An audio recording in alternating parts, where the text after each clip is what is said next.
really understanding the hiring process even more within cybersecurity. Also talk to a lot of career seekers, and we mentor them to this day. There are a lot of challenges and barriers and gatekeepers that are preventing the non-unicorns from getting into cybersecurity. We need to find solutions to break down those gates. A year ago, DOL Partners, who's one of the speakers up here, was named an international intermediary by the U.S. Department of Labor to help create apprenticeship programs in cybersecurity throughout the U.S.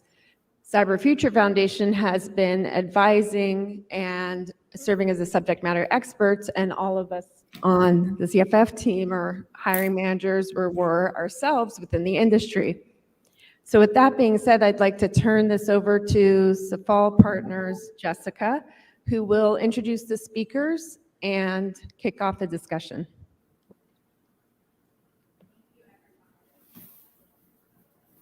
I think to turn green.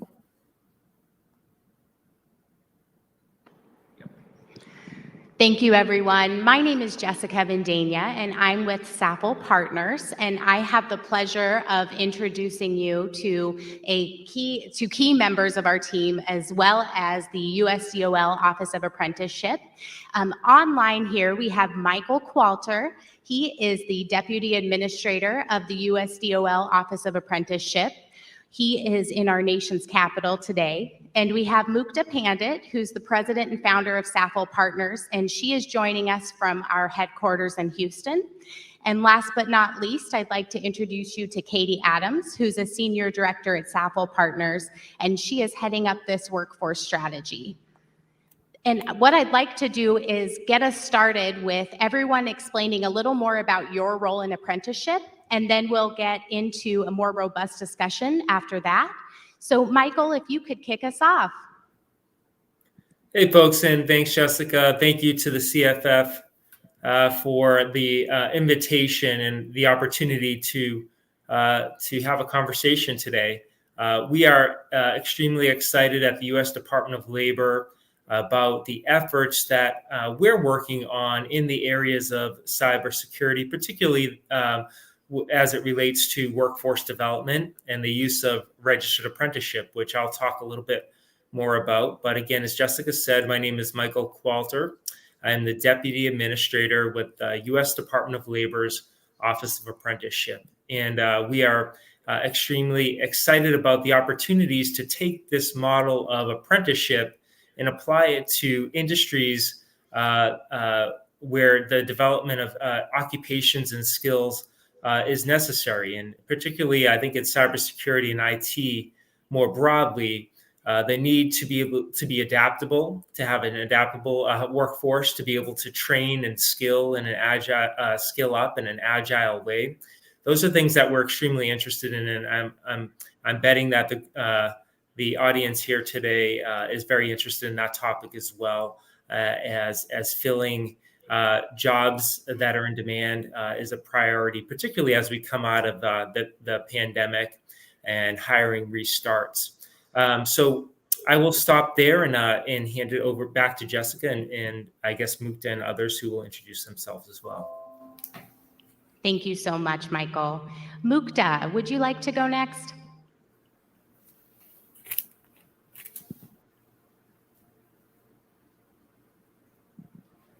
We may be having some cyber issues. Mukta, if you can hear us, you are currently muted. Mukta, we think you're muted.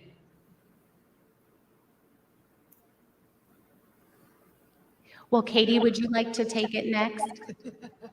Sure, I'd be happy to. My name is Katie Adams. I have the pleasure of working with DOL Partners. I'm heading up our practices, the firm's workforce development practice.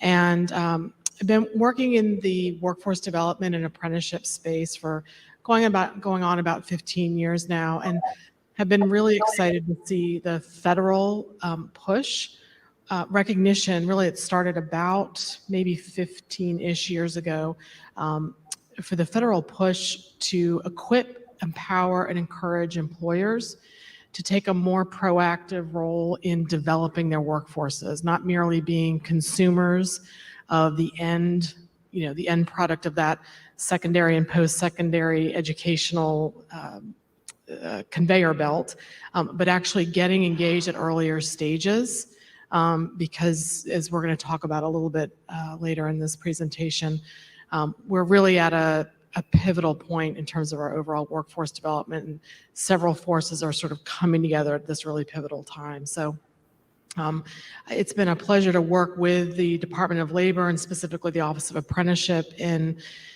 coming alongside them as they've really sought to take this centuries-old concept of apprenticeship, modernize it, and show its relevance for today's rapid technology-based digital world, and specifically working with employers such as yourselves to inform that apprenticeship product and model, and sort of getting right in there with you and figuring out how we can customize this and make this something to help you build a more work-ready, strong, and skilled workforce. So, and I see that Mukta is joined us, and so I'll let Mukta pick it up and share a little bit about her role in this work as well. Sure. Thanks, Katie. Hi, everyone. I'm Mukta Pandit. I lead SAFL Partners, and I am super excited today to be sharing the program that we've been working with both with our trusted partners at DOL as well as our trusted partners at CFF to try and resolve some of the workforce and talent development challenges that we have in cybersecurity. So my quick background, I founded SAFL about 10 years ago, formerly was with the Michael and Susan Dell Foundation and with McKinsey, and have known Val for what has been maybe just a short year and a half, but feels like a lifetime. So just really excited to be part of this panel. Thank you all so much. Mike, I would actually like to start out with having you give us a backdrop of what apprenticeship is and why the current administration is committed to expanding apprenticeship, particularly in industries that are new to this concept. Absolutely. Yeah, great question. Everyone's probably familiar with the higher education system. Many folks have worked their way through colleges or universities across the country. And maybe there are more folks maybe out there who still are maybe a little bit unfamiliar that we actually have a national apprenticeship system. It was founded in 1937 under the Fitzgerald Act. And it has been moving steadily along, and particularly of use in high value historically to the construction industry, manufacturing. But more recently, I would say over a little over a decade now, there's been a lot of momentum in the use of this earn and learn strategy to train up our modern day workforce. It really gives a tremendous amount of flexibility to employers, add structure to job training programs that they may already have in-house. So we are able to lift programs up to requirements that meet essentially like a federal standard.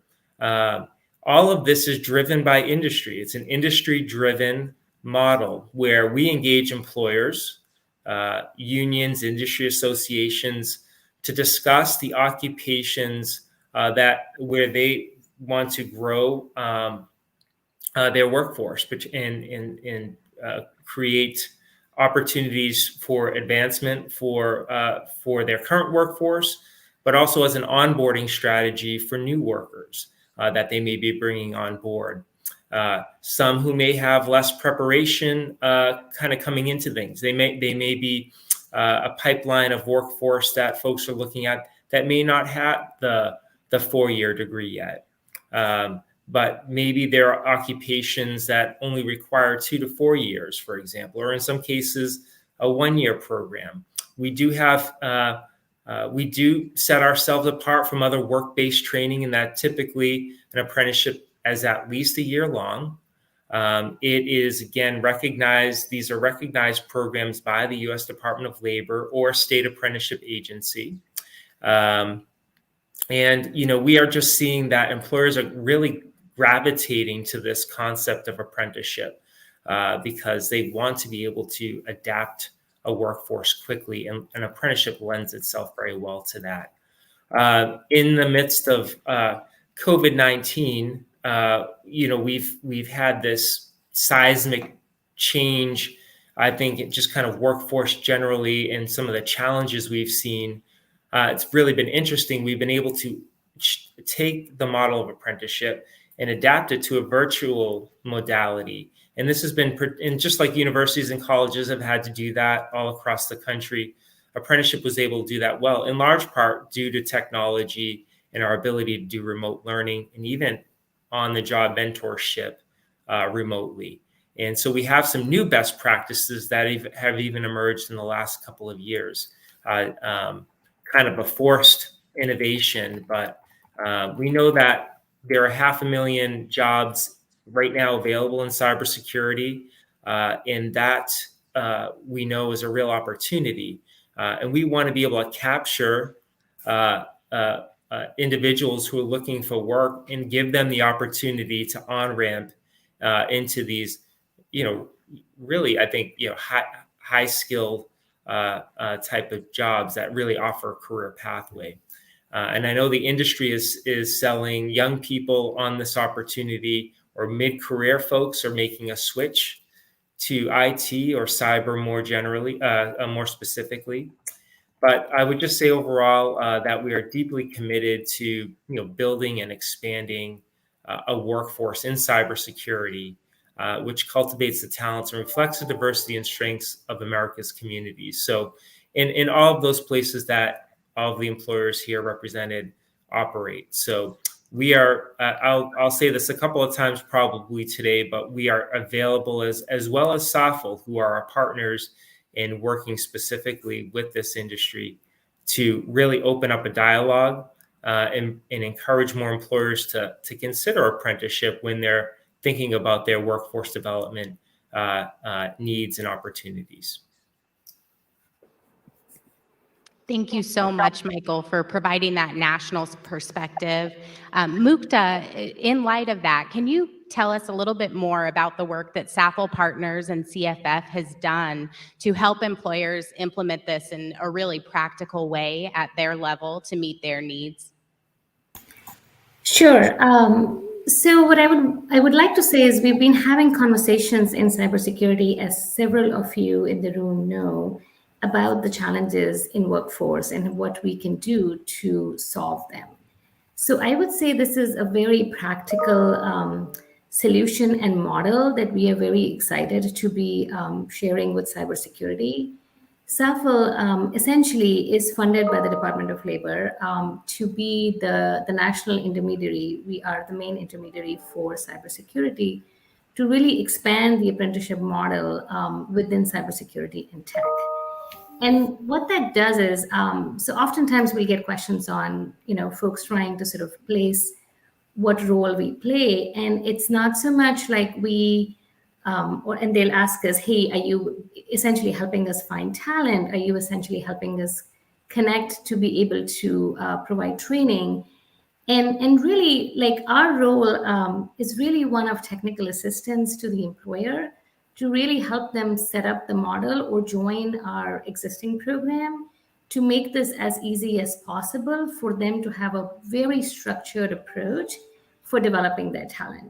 So several of our employers may already be using, for example, different recruiting agencies or groups. That just falls in the model. They may already be looking at diverse ways of getting talent. We can help expand those diverse routes. They may already be looking at internships, for example. We can take that and convert that into apprenticeships. They may be considering training. They may have some training that they're providing in-house. They may have some training that they are providing externally. We can integrate all of their existing internal training, but we also have developed partnerships, again, with guidance from CFF, with individuals in cybersecurity, for example, with Cybery, to provide additional training at no cost. So our role, and the beauty of the program, the way it's structured, is that we provide our services at no cost to the employer, because given our partnership with Department of Labor, our team's time and the technical assistance that we provide is actually paid for by DOL. So our role with the employer is essentially to say, how can we help expand your workforce base? How can we help bring more diverse talent? How can we provide a structured route for some of these cybersecurity occupations that you may be struggling to find the right talent, or you may be struggling to upskill existing talent. How do we address both of those needs, if it's new hires or upskilling, and do it in a structured way that enables you to have a more diverse and talented workforce?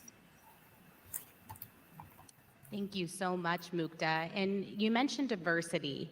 Mike, I'd like to ask you, this is an industry in cyber that has been criticized for not having diverse workforces. How does apprenticeship play into expanding diversity, equity, and inclusion in this industry? And how can it make a more robust and diverse workforce for the employers that are joining us today?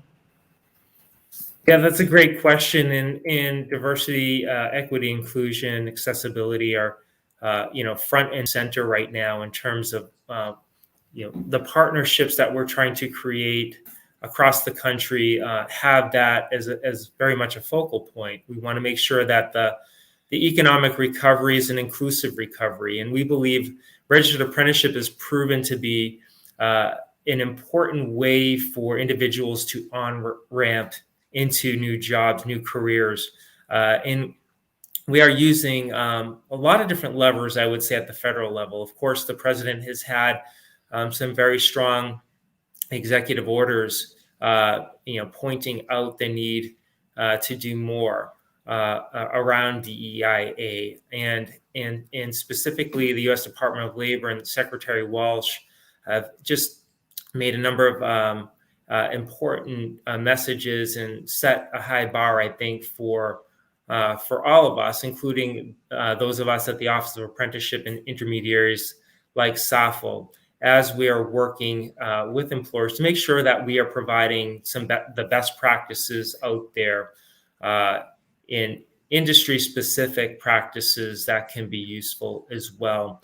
We have a lot of our resources are available on apprenticeship.gov, but we also have consultants across the country, federal and state workforce apprenticeship training representatives who are available to support conversations, how to put a program together. And we already have recognized and registered a number of different IT occupations, including a number in cybersecurity. And those have been adopted by employers across the country and are working to a great deal of success. But, the administration certainly has created an additional policy focus on making sure that we're thinking about other avenues to create access. That includes pre-apprenticeship programs. That includes other preparatory pathways, getting youth apprenticeship models more fleshed out. We're seeing those in a number of different pockets and communities across the country. We also have, a strong EEO legacy at the Office of Apprenticeship, and we provide lots of tools and resources to make sure that employers understand the available workforce in the areas that they're recruiting from, to make sure that their workforces can be representative of the communities that they reside. So as I said, as we emerge from the pandemic, I know that employers are also realizing the need to be inclusive. And again, we have lots of different supports and tools, even incentives, to create opportunities and making sure that we're casting the widest net possible as we think about outreach, promotion, recruitment, and onboarding of our next generation of workers. Thank you so much, Michael. The next question is for you, Katie. As far as you can speak to meeting with hundreds of employers over the past year, and what would you say makes the click? What is the biggest point that makes them want to implement something like that? And why do they go forward with apprenticeship? Yeah, it's a great question. And I really do want to to recognize Leah McLean and Nick Delansky and Val and the CFF team who have really come alongside us as extremely helpful partners in leading those conversations with employers. Because as Michael mentioned, apprenticeship is an employer-driven initiative. This doesn't happen without employers, and it doesn't happen to employers. And so I want to recognize that those conversations that we've been able to have largely been in part taken place with CFF's support and great technical guidance. You know, one of the last speakers, one of the speakers in the last session mentioned this COVID trio, you know, of business interruption, pandemic outbreak, and cyber incidents. And I would say actually I think that, you know, I'd kind of like to tweak that a little bit and say maybe we're looking at a COVID quartet because the reality is that we have what's being termed this great resignation, right? We have this seismic shift in the American workforce. In fact, numbers just came out earlier this week. 4.3 million people, that's 2.9% of the entire American workforce, quit their job in August. That's a massive number. And employers are beginning to wake up to this recognition that COVID accelerated workers' understanding of what work really is and what they want out of an employer. And employers are realizing, you know, there's a large concern around continuity of operations for human capital. It's not just technology continuity or financial continuity of operations. And so as employers are starting to look around and say, okay, we have a shrinking, you know, labor market participation rates are shrinking the last 2 decades and projected to continue to shrink. They're looking around and realizing that people are increasingly concerned about the skyrocketing cost of higher education and student loans. And this is coming from someone who's a big fan of higher ed, paying 3 college tuitions right now. But the reality is that even students graduating with a college degree, particularly for the types of positions that you're hiring for, very, very few, if any, have any to a meaningful degree, have practical work experience where they can start day one and be ready on that job to contribute. So that's kind of the backdrop to these conversations that we're having with employers. And you're starting to see employers recognize the fact that, just as the last session was saying, that every business is a technology business, I really believe that increasingly every business has to be a training business. Because the reality is that you're going to be competing for a smaller and smaller number of workers who are entering the workforce with potentially fewer and fewer relevant skills and competencies because that educational system isn't real-time aligning with what you need to happen in the workforce. And you're paying a premium price because if you're buying essentially that talent in the marketplace largely because of an academic credential, not looking at skills and aptitude hiring, you're buying a credential without knowing what that worker can really produce on the job. And that's an increasingly untenable position for employers. And so increasingly businesses are having to be training businesses. They're looking at ways of saying, okay, even if we're hiring, you know, in apprenticeship programs, we say, you set the minimum qualifications. If you say everyone has to have a bachelor's degree, absolutely, everyone has to have a bachelor's degree. But they're going to need more than that to start contributing on the job if they've never worked in the industry.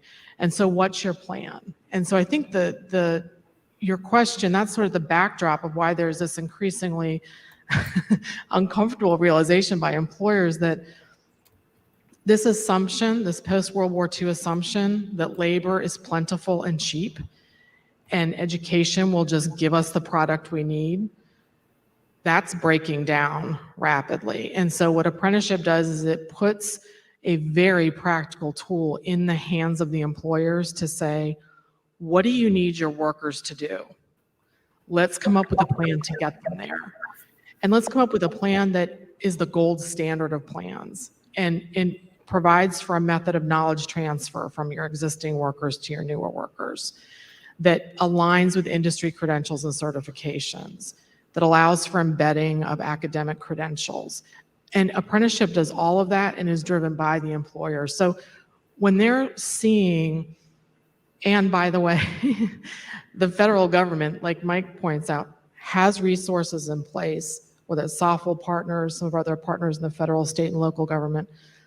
We are paid by the federal government to do this work for you, to set these programs up and sustain these programs for you, and help you access benefits, tax credits and benefits for your employees like GI Bill benefits.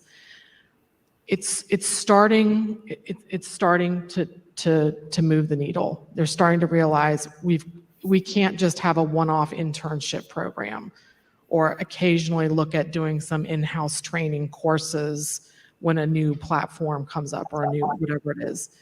We have to have a structured, scalable plan for ongoing training. And that's increasingly where employers are willing to enter into that conversation with us.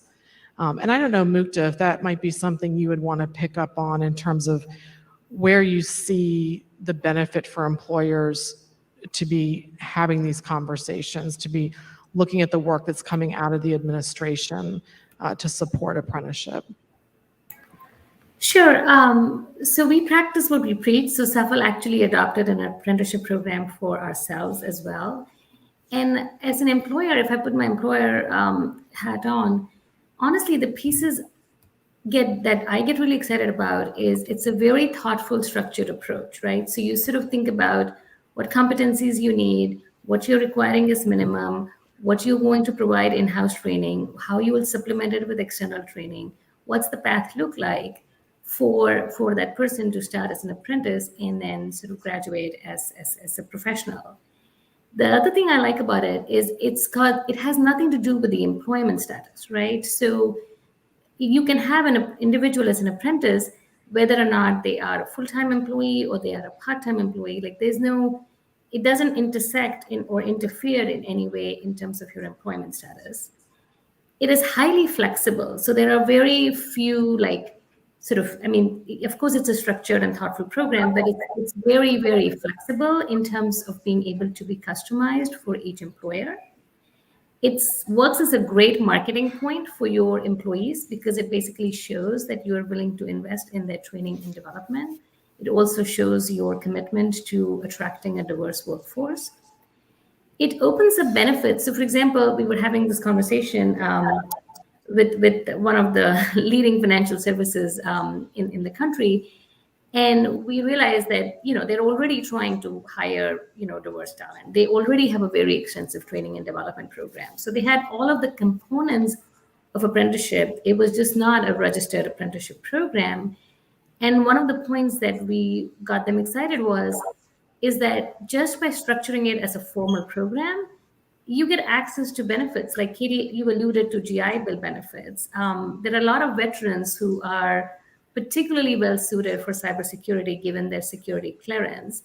And the fact that if they're joining a registered apprenticeship program, they can access GI Bill benefits and free housing that the company doesn't have to even pay for is I think, a huge benefit and value add to employers. So, and those are some of the things that folks get excited on. And then the fact that this is funded by DOL, but in reality, like we are designing it and we're doing it with a lot of industry input. So a lot of the pieces that we put in place in terms of the training that we offer, in terms of the occupations that we are offering is really driven a lot by industry. So that sort of happy medium of like being supported and promoted with the department, but then also being completely driven by industry is, I think, another thing that is exciting in the conversations that I've been having with folks as well. Thank you so much, Mukta. And on that discussion of customization, I'd like to ask you and Michael, either one or both, one question we do get is how can employers start to explore this and tailor it to meet their needs? What is the process? Mukta, why don't you start in and I'll fill in the blanks. Sure. So the actual process is really easy. Like, it's very easy to join an apprenticeship program. It's even easier to leave an apprenticeship program. So you're not, if it's something that it doesn't work for you, it's not something that you are signing up forever. SAFL already has a national program. So we've actually made it even easier for employers. If you happen to be a large employer that would like to have your own registered program, we can help you set that up. If you would like to join our program that is already a national program, it's really a very simple, a couple of pages where you sign and basically say, yes, we are interested. And then our team, so Katie, we have several other individuals backing our team, will essentially work with you to customize the occupation, customize the training, come up with the components from our training that we offer or components from your training that you would offer, how that would structure, and essentially put the package together. And then all the employer is essentially doing is approving that and essentially signing to be part of the program. As I said, there's no cost for you to do it. There is no minimum requirement that you have to meet. The only thing that we would need is being able to report the number of employees that are registered as apprentices in the system, so we can report that back to DOL and be able to track the diversity status of those individuals. But again, our team actually helps you with all of that entry as well. So really, the very simple way of doing it is, if you are interested, if you think this is something that you would be interested in doing, just contact any of us. You can talk to Jessica and Katie that are there, or Leah, who's with CFF, and just email any of us, and we would be happy to get it started. Well said, Mukta. You didn't leave any blanks. You got it all. As Mukta said, I would just kind of reiterate, we are trying to make the process more efficient, right? The technology has allowed us to do that, expanding our intermediaries who are essentially acting on our behalf to go ahead and promote, work directly with employers, work with other industry associations, to identify the needs, to identify the occupations that where you're requiring the training. And as Mukta said, there's all of these off-the-shelf products now. There's very simple. We've simplified the paperwork a great deal, reduced that process happened a few years back. We have some online tools to help you get oriented to apprenticeship. But you also have, human resources available to you in the SAFL team here. Also, the U.S. Department of Labor's Office of Apprenticeship. We have a number of contacts if you want to work specifically in your state for, sometimes that's a particular interest to some employers who are looking to grab onto a specific state benefit in some cases. So some states offer special benefits for employers who have a registered apprenticeship program. And so there's sometimes an interest to register directly with that state or with the U.S. Department of Labor's Office of Apprenticeship. But we would encourage you, as Mukta said, this invitation to work with SAFL, who have done a really tremendous job in making this, all the reports back are the employers who are very pleasantly surprised that this is a federally endorsed and federally supported program, and it's very easy to become involved with.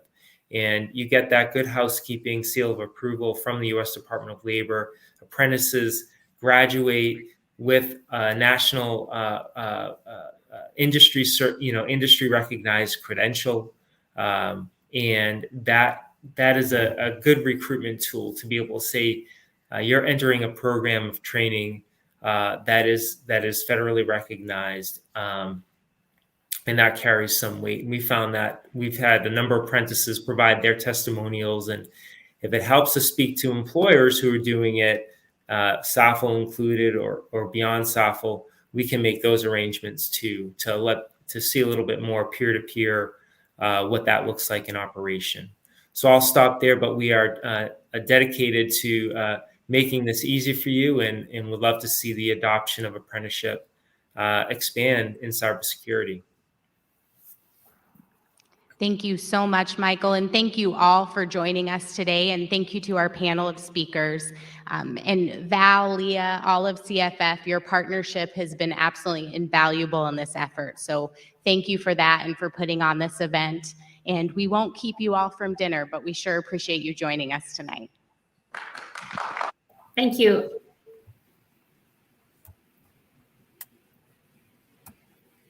Thank you, both.